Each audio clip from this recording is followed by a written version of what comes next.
continue to hear about the risk and overall concerns of lead, and specifically lead in the water throughout the country.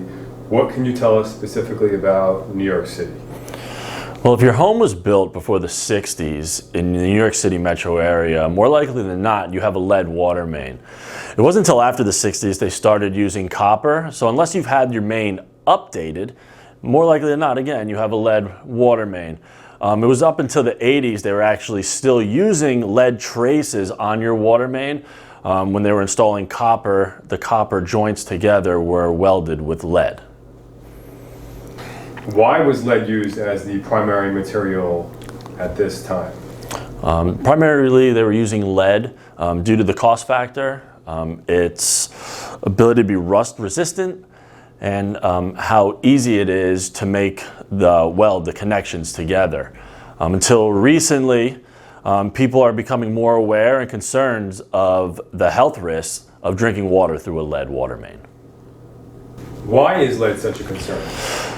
Lead is such a concern due to the health risk that it poses on somebody from ingesting it.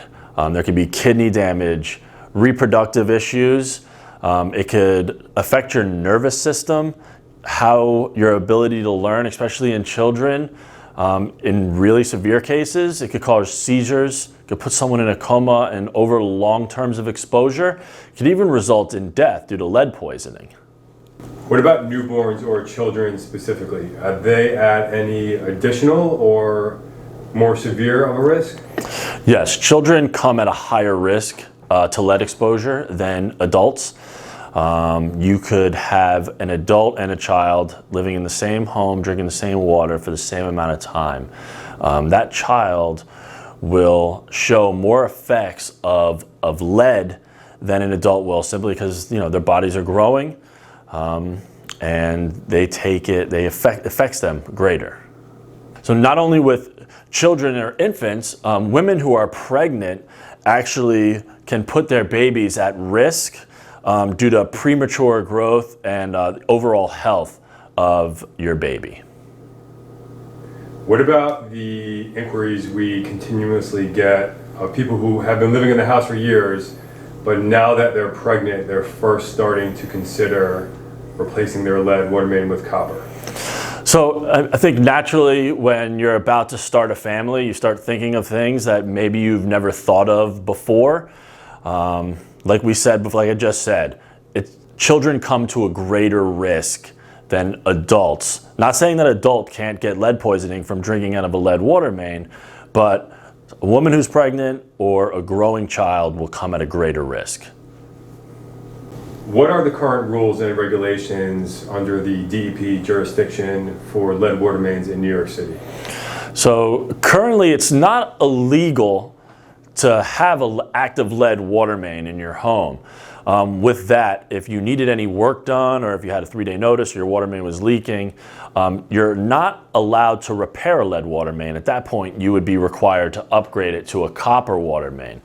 There are talks right now with the city that they're considering making lead water mains completely illegal, which would mean that every homeowner would be required to upgrade their lead main to a copper water main. Do you have many inquiries about people trying to get ahead of the curve and replacing their lead pipes?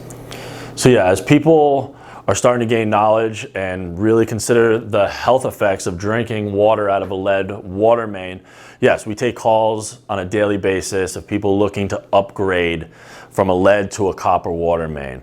Especially, as we just touched on before, people who are pregnant, starting families, about to buy a home, we take those calls all the time. What can you tell us about the purchasing process, and does this ever come up in the home inspection or the closing process? Yeah, it does pop up on an inspection report. If inspector does see that there's a lead water main, they will make a note of it, and it does raise concerns to potential buyers. It's usually ironed out, in the negotiation process of the home sale, but these water mains, more likely than not, will need to be upgraded. So what is the actual process like? How quick can you upgrade your water main from lead to copper? So the process is fairly simple. It's a pretty quick turnaround. It only takes a few days to obtain a DEP permit and another few days after that to get the DOT permits that are required to actually upgrade your water main. So typically within a week or two, you could have that lead water main removed and a new copper water main installed. How can the average homeowner determine what material makeup their existing water main is? So one key thing that you could do is that lead is a softer metal than copper. So you could take a key or a screwdriver and gently scratch the pipe that's coming through the wall. You'll feel that it's soft and it's silver. That's a key indicator that you have a lead water main. Now, if you're not comfortable doing this or you just don't know what's going on, please, you could feel free to reach out to us. We could have a trained professional come down and advise you if your water main is lead or copper.